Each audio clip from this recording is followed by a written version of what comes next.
آپ دیکھ رہے ہیں مسائل کا حل چینل۔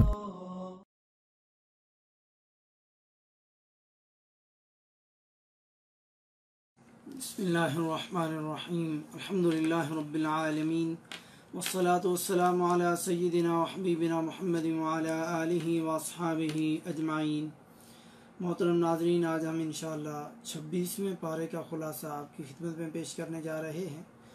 26ویں پارے کی ابتدا سورۃ الاحقاف سے ہو رہی ہے۔ پہلا پوائنٹ، اللہ کو چھوڑ کر کے جن کو پوجتے ہو انہوں نے کیا پیدا کیا، ہمارے سامنے اس کی دلیل پیش کرو کہ انہوں نے زمین میں کیا کچھ پیدا کیا۔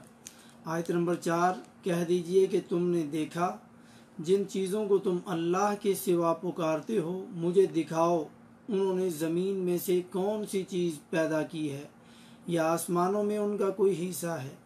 اگر سچے ہو تو لاؤ میرے پاس اس سے پہلے کوئی کتاب یا علم کی کوئی نقل شدہ بات، یعنی یہ چیز اللہ نے نازل ہی نہیں کی، اور ان لوگوں کو جن کو تم پکار رہے ہو ان کا کوئی ایسا کارنامہ ہی نہیں جس کی وجہ سے تم ان کو پکارنے لگ گئے ہو۔ دوسرا پوائنٹ، غیر اللہ کبھی بھی کوئی دعا قبول نہیں کر سکتے۔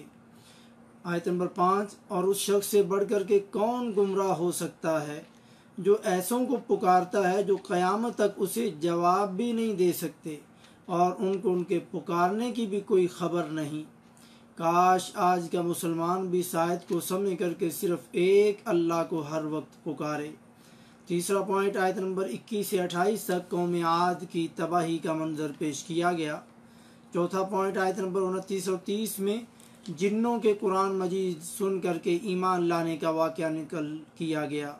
انسان اور جنات تو قرآن سن کے مسلمان ہوتے رہے، مگر آج کے کچھ لوگ کہتے ہیں کہ قرآن کا ترجمہ خود نہ پڑھو ورنہ گمراہ ہو جاؤ گے۔ استغفر اللہ۔ کفار کے مقابلے میں جنات کے ایمان لانے کا واقعہ ذکر کرنے کا مقصد لوگوں کو اس قرآن کے بارے میں بتانا کہ جس سے لوگ ہدایت پا رہے ہیں، اور جن بھی، مگر مکہ کے سردار اپنے تکبر کی وجہ سے حق ماننے سے محروم ہیں۔ پانچواں پوائنٹ، آیت نمبر 35 میں اولو العزم من الرسل سے کیا مراد ہے؟ پس اے نبی آپ ایسا صبر کریں جیسا صبر عالی ہمت رسولوں نے کیا، اور ان کے لیے عذاب طلب کرنے میں جلدی نہ کرنا۔ اولو العزم ہمت والے کون اور کتنے رسول تھے؟ یہ 5 رسول تھے، حضرت نوح علیہ السلام، حضرت ابراہیم علیہ السلام، اور حضرت موسیٰ علیہ السلام، اور حضرت عیسیٰ علیہ السلام، اور حضرت محمد الرسول اللہ صلی اللہ علیہ وآلہ وسلم۔ یہ 5 رسول اولو العزم من الرسل، عالی ہمت والے رسول ہیں۔ سورہ محمد صلی اللہ علیہ وآلہ وسلم شروع ہو رہی۔ چھٹا پوائنٹ، آیت نمبر 4 میں جنگ بدر کے قیدیوں کے حوالے سے بریفنگ دی گئی۔ ساتواں پوائنٹ، اگر تم خدا کے دین کی مدد کرو گے تو اللہ تعالیٰ تمہاری مدد فرمائے گا۔ آیت نمبر 7 میں اے ایمان والو اگر تم خدا کی مدد کرو گے تو وہ بھی تمہاری مدد کرے گا اور تم کو ثابت قدم رکھے گا۔ آٹھواں پوائنٹ، جنت اور جہنم کے مشروبات کا بیان۔ آیت نمبر 15 میں پانی کی نہریں جو بدبودار نہیں ہوگا، دودھ کی نہریں جس کا مزہ یا ذائقہ نہیں بدلے گا، شراب کی نہریں جو پینے والوں کے لیے سراسر لذت ہے، شہد کی نہریں جو حلاوت ہی حلاوت ہے، اور وہاں ہر قسم کے میوے اور ان کے لیے مغفرت ہوگی۔ نواں پوائنٹ، جہنمیوں کے لیے کھولتا ہوا پانی پلایا جائے گا تو ان کی انتڑیاں کاٹ دے گا، ٹکڑے ٹکڑے کر دے گا، والعیاذ باللہ۔ 10واں پوائنٹ، آیت نمبر 19 میں اے نبی صلی اللہ علیہ وآلہ وسلم آپ یقین کر لیں کہ اللہ کے سوا کوئی عبادت کے لائق نہیں، اور اپنے گناہوں کی بخشش مانگا کریں، اور مومنین مرد و عورتوں کے لیے بھی بخشش طلب کیا کریں۔ اس میں آپ صلی اللہ علیہ وآلہ وسلم کو استغفار کا حکم دیا گیا، اور آپ صلی اللہ علیہ وآلہ وسلم ڈیلی 70 بار ایک روایت کے مطابق، اور دوسری روایت کے مطابق 100 بار روزانہ آپ توبہ استغفار کرتے۔ اور یہ وہ نبی جن کا کوئی گناہ نہیں، لیکن جن کے گناہ اتنے ہیں میں اور آپ جنہیں اندازہ نہیں، کیا ہم بھی روز 100 مرتبہ یا اس سے زیادہ اللہ سے توبہ استغفار کرتے ہیں یا نہیں؟ سوچنے کا مقام ہے۔